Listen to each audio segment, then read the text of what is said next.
अस्सलाम वालेकुम दोस्तों मैं हूं मोहम्मद वकील और आप देख रहे हैं अपना मनपसंद यूट्यूब चैनल मुर्शद इलेक्ट्रॉनिक्स। दोस्तों आज की वीडियो में मैं आपको आप अपने रिसीवर बॉक्स को किस तरह जो है वो अपग्रेड कर सकते हैं या उसका सॉफ्टवेयर किस तरह जो है वो नया कर सकते हैं, इसके बारे में लेटेस्ट अपडेट आप दोस्तों के साथ शेयर करूँगा। तो वीडियो शुरू करने से पहले आप दोस्तों से गुजारिश कि आपने अभी तक अगर चैनल को सब्सक्राइब नहीं किया तो प्लीज़ यार चैनल को सब्सक्राइब कर लें और साथ में लगी बेल के आइकन को ज़रूर प्रेस कर लें ताकि मेरी आने वाली हर नई वीडियो को नोटिफिकेशन आप तक बर वक्त पहुँच सके। तो मिल चलते हैं दोस्तों वीडियो की तरफ।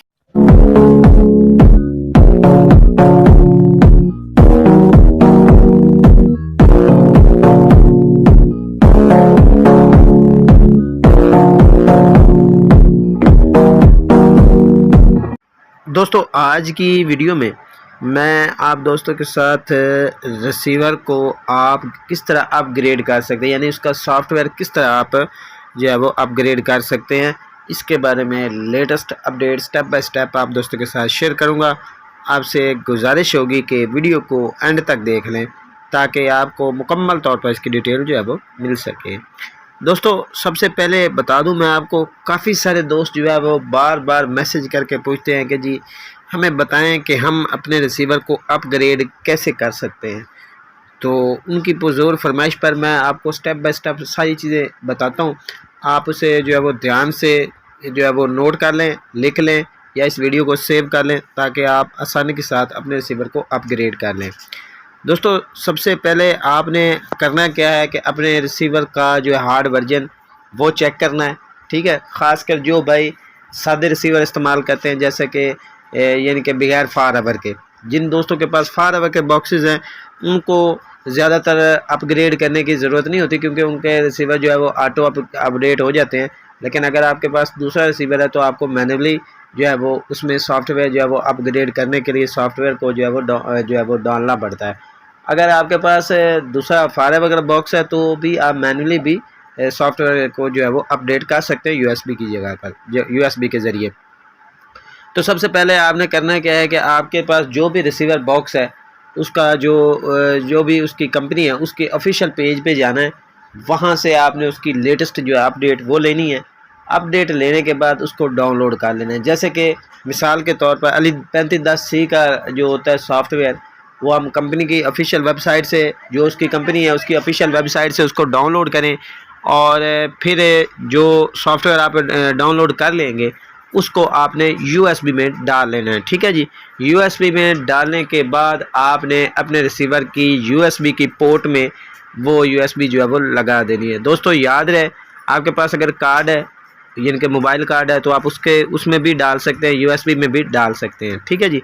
उसके बाद आपने करना क्या है, रिसीवर में उसे लगा देना है। रिसीवर में लगाने के बाद आपने एक चीज़ का ध्यान रखना है कि आपने जो है कोशिश ये करनी है कि उस वक्त सॉफ्टवेयर को अपडेट करें जब लाइट आपकी जो है वो ट्रिप ना कर रही हो, यानी कि बिजली ना जा रही हो, लोड शेडिंग ना हो। अगर हो सके तो यूपीएस वगैरह पर जो है वो अपडेट करें, ठीक है। उसके बाद आपने क्या करना है कि जी अपने रिसीवर बॉक्स में चले जाना है।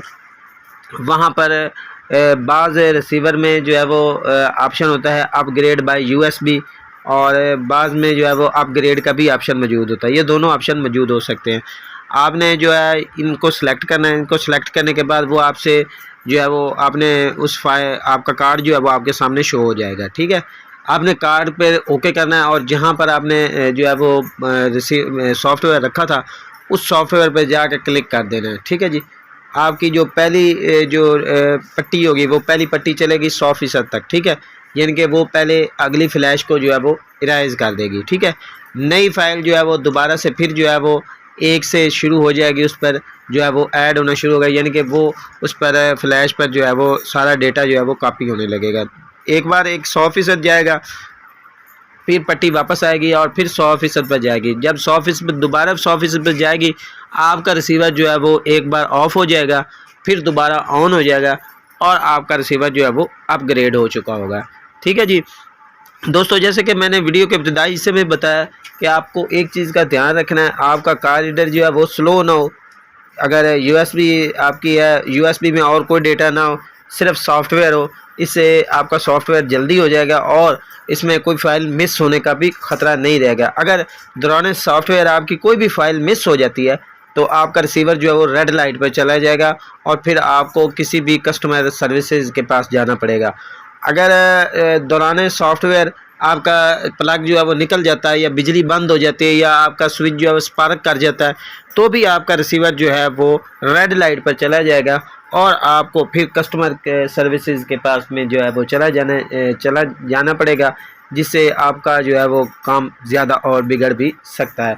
तो ये चीज़ें थी बुनियादी जो मैंने आप दोस्तों के साथ शेयर की। उम्मीद करता हूँ कि आपको ज़रूर पसंद आई होंगी और आपने अभी तक अगर चैनल को सब्सक्राइब नहीं किया तो प्लीज़ यार चैनल को सब्सक्राइब कर लें और साथ में लगी बेल के आइकॉन को ज़रूर प्रेस कर लें ताकि मेरी आने वाली हर नई वीडियो का नोटिफिकेशन आप तक बर वक्त पहुँच सके। दोस्तों, अगर सॉफ्टवेयर अपडेट करने के मराइल में आपको कहीं भी कोई भी मसला आता है तो आप व्हाट्सएप पर रब्ता कर सकते हैं। तो मिलते हैं अगली वीडियो में, तब तक के लिए अल्लाह हाफिज़।